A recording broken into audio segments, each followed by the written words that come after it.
c'est reparti pour la rentrée académique 2017-2018. Une chose est d'aller à l'école, mais le plus important est de réussir ses études.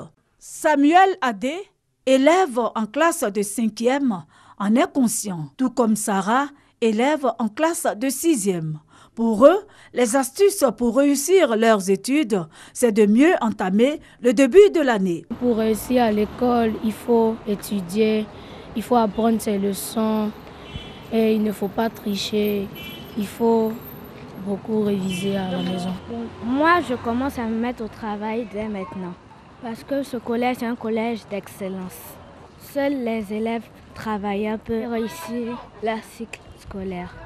Awa, en classe de terminale, préconise l'assiduité également aux cours et les révisions une fois à la maison. Pour réussir une année scolaire, déjà, il faut se mettre au travail dès le début de l'année. Pour Françoise, le secret du succès à l'école commence également le premier jour de la rentrée des classes. En cette année scolaire qui vient de débuter, c'est maintenant que les élèves doivent se mettre au travail pour réussir les études et aussi avoir de bons résultats en fin d'année scolaire pour satisfaire nos parents. Étudiants et ex-répétiteurs, Abdoul souhaite que les parents d'élèves soient plus regardants envers les répétiteurs. Aux répétiteurs, il conseille la formation pour être au même niveau d'enseignement que les cours dispensés par les enseignants titulaires. Souvent, les enfants ne respectent pas les répétiteurs. Et quand un élève ne respecte pas les répétiteurs, je pense que ça ne peut pas passer.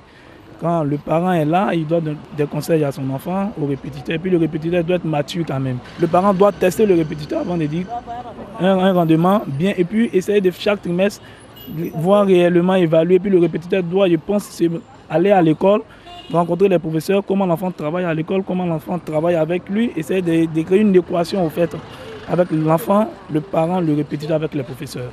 Parents d'élèves, ce juriste invite les élèves à s'intéresser aux études en début d'année pour un bon rendement. Clémence Adiko s'inscrit également dans cette démarche. L'examen de fin d'année commence le premier jour de l'année scolaire. Donc ils doivent se mettre au travail. Nana Djabia Abraham exhorte les parents d'élèves à s'impliquer dans la réussite de leur progéniture et de ne pas les abandonner une fois la scolarité assurée. Aux parents, je voudrais dire que leur tâche, ce n'est pas d'acheter seulement la fourniture, et ils doivent aussi suivre le travail des enfants. Et je sais qu'ils n'ont pas le temps, mais ils doivent aménager leur temps pour pouvoir au moins se rendre dans l'école même des enfants. Il y en a qui ne connaissent même pas l'établissement des enfants. Ils doivent connaître le maître. Comme on le voit, la réussite part d'une bonne préparation des cours. Il peut téléphoner sans crainte d'épuiser sa batterie. Ici à Foutou, dans le département de Daoukro, on recharge désormais ses appareils sur place. Jusqu'à l'an dernier, il fallait se rendre à 25 km faute d'électricité. En ont fait les frais, les boutiquiers notamment. Par l'avant, là, on fait un peu de glace en Bayakro, jusqu'à 25 km. Au moins, c'est sur vélo aussi.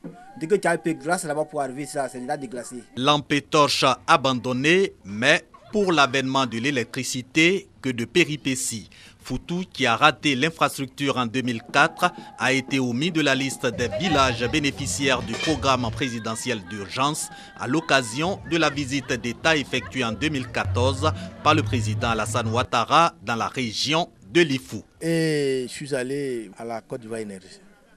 Il me dit, mais j'ai pensé que tous les villages où il y a un roi ou un chef de tribu, on électrifiait les villages. Il dit, mais tiens, ce village, la Foutou là, c'est le chef-lieu de notre royaume. Voilà qui fonde cette journée d'hommage au président de la République, remercier Alassane Ouattara d'avoir sorti Foutou de l'obscurité et plaider pour d'autres réalisations.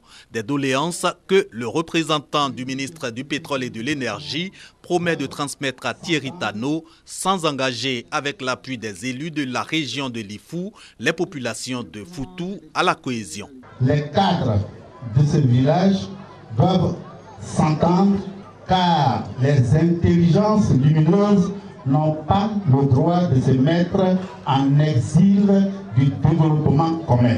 L'électricité acquise, prochain projet de la Mutuelle pour le développement de Foutou, l'eau potable. Salles de classe, cantines scolaires et bâtiments administratifs réhabilités ou construits à Dabou, Jacquesville et Grand Laou. Ajoutez à cela l'équipement en mobilier de bureau de la gendarmerie. Coût des travaux, plus d'1 milliard de francs CFA. Au niveau de notre taux d'exécution, nous sommes à 43%. Et nous sommes satisfaits en ce sens que dès le début de notre mandature, nous avons, vu la modicité des moyens des régions, nous avons axé notre politique sur des projets structurants. Ces projets structurants sont le centre hospitalier régional des Grands Ponts à Dabou, l'université nationale à Dabou, université publique-privée à Jacquesville avec le transfert de l'université canadienne d'Abidjan et puis le port de pêche de Grand Laou.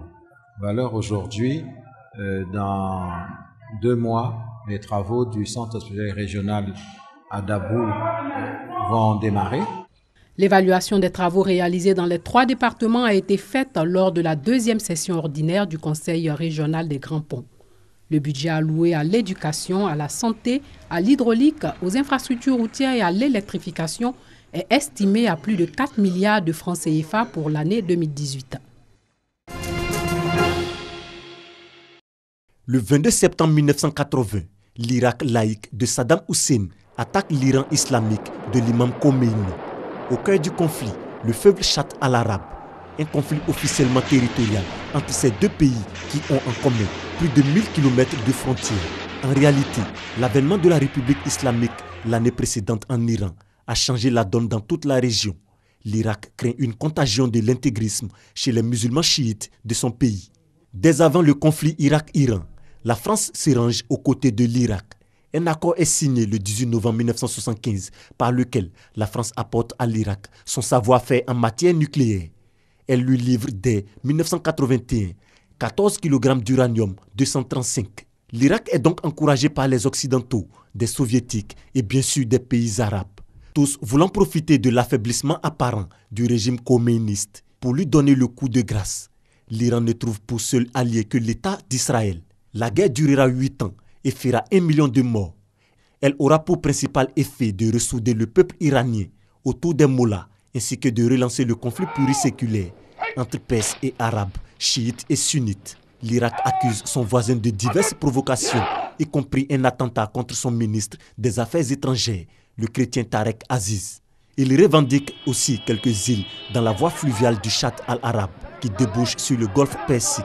Il prétend également porter secours aux minorités arabophones de la province iranienne du Khuzistan. Plus sérieusement, Saddam Hussein veut profiter des luttes entre factions iraniennes pour abattre le régime de Khomeini. Son agression est discrètement approuvée par les États-Unis et l'Europe qui craignent l'islamisme, par l'Union soviétique qui fait face à une rébellion islamique en Afghanistan, ainsi que les monarchies arabes du Golfe qui voient les Iraniens ou Persans comme des ennemis traditionnels. L'Iran est soutenu en sous-main par Israël, en conflit comme lui avec les Arabes. Comme toujours en pareil cas, la guerre est prévue pour se régler en 10 jours. Un bilan sans commune mesure avec tout autre conflit du Moyen-Orient, y compris le conflit israélo-palestinien. La tuerie se solde au bout du compte par un retour au statu quo et un net durcissement de la dictature irakienne. La République islamique d'Iran, qui s'épuisait dans les querelles intestines à la veille de la guerre, se renforce à la faveur de celle-ci, les Iraniens faisant bloc autour de leur gouvernement et de leur armée face à l'ennemi héréditaire, les Arabes sunnites. La présidence américaine de Ronald Reagan est au passage affectée par le scandale de l'Iran Gate, une livraison illicite d'armes à l'Iran en dépit de l'embargo sur ce pays. À Bagdad, Saddam Hussein, isolé par le pouvoir absolu et l'absence d'opposition internationale, dérive vers de dangereuses pratiques. Le massacre des chiites du sud irakien, favorable à leurs coreligionnaires iraniens. Il met au pas les montagnards kurdes du nord qui n'en finissent pas de se battre entre eux contre leurs voisins.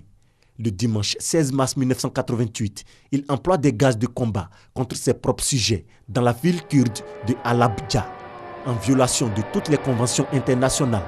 Cet acte commis avec les armes chimiques fournies par les industriels occidentaux suscite une protestation molle de la part des démocrates. Pour Saddam Hussein, l'horizon se gâte lorsqu'il entreprend l'invasion du Koweït.